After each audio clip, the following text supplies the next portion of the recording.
Bonjour, bienvenue au Cybertalk. Je reçois aujourd'hui l'ambassadeur Jean-François Blarel, secrétaire général adjoint du ministère des Affaires étrangères. Monsieur l'ambassadeur, bonjour. Bonjour. Merci d'avoir répondu à notre invitation. Alors, vous portez la voix de la France sur les questions de cybersécurité dans les instances internationales. Quels sont les enjeux du cyberespace pour la politique étrangère de la France ? Alors, une politique étrangère, ça essaie d'être basée sur des valeurs et de porter aussi ou de défendre des intérêts. Le cyberespace, c'est un espace nouveau. Il a été créé par l'homme il y a une vingtaine d'années, mais il est de plus en plus présent dans nos vies. Et c'est à la fois un vecteur fantastique de liberté d'expression, on l'a vu au plan international, et puis c'est en même temps un vecteur d'innovation, de croissance économique, d'emploi. Nous essayons, en tant que ministère des Affaires étrangères, de préserver à la fois cet ensemble de valeurs et aussi cette capacité d'innovation, de croissance, d'innovation et de création d'emplois.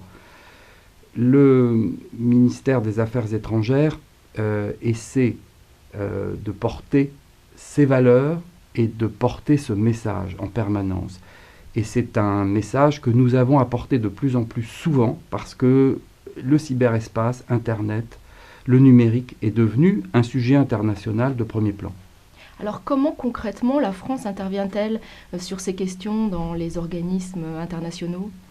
Si on essaie de simplifier, mais vraiment au maximum, les positions sur le plan international, on peut dire qu'il y a une espèce de peur de l'État, des États, devant le développement récent d'Internet avec le Web 2.0. Pendant très longtemps, les États ont pu contrôler encore Internet. Ils faisaient des sites et ils exprimaient une voix qui n'était pas contestée. Les réseaux sociaux notamment, enfin tout ce qui est le Web 2.0 a complètement changé la donne. Et l'État est réduit à la capacité qu'a un individu comme un autre. Donc ça déstabilise un certain nombre de gouvernements que l'on peut qualifier, si vous voulez, d'autoritaires. Et actuellement, dans les enceintes internationales, quelles qu'elles soient, on a une espèce de rivalité entre des États pour lesquels le contrôle de l'État doit être plus fort sur l'Internet, et au contraire des États qui considèrent que la liberté qui caractérise Internet, cette capacité d'innovation, est fondamentale et qu'il doit la protéger. Il y a également chez ces États, la deuxième catégorie d'États, la conception que l'État n'est pas le seul acteur, ou les États ne sont pas les seuls acteurs dans le cyberespace, et qu'il y a la société civile, qu'il y a les entreprises, aussi bien celles qui fournissent des services que celles qui assurent le bon fonctionnement des tuyaux. Donc, qu'elles doivent également participer à la gouvernance, pour employer un mot extrêmement général, de l'Internet. Donc nous essayons de porter, là encore, ce message de diversité et d'éviter que l'État puisse avoir un contrôle absolu sur l'Internet. Ça nous paraît impossible. Donc certains États prônent un traité international pour limiter et cantonner les actions dans le cyberespace, et nous sommes plutôt partisans d'une position équilibrée où l'État a son mot à dire, mais où la liberté des autres acteurs peut s'exprimer et où ils ont également leur mot à dire dans la gestion globale de cet Internet compliqué. Alors j'imagine que pour porter justement cette position, la France a développé des relations privilégiées avec certains États. Alors, vous savez, la France a un rôle particulier au sein de la communauté des États. Nous sommes membres permanents du Conseil de sécurité, donc nous sommes, je dirais, écoutés. Bien. Ceci dit, nous parlons avec tout le monde et nous essayons de plus en plus de mettre ces sujets du cyberespace à l'ordre du jour des consultations politiques que nous avons avec un grand nombre de pays.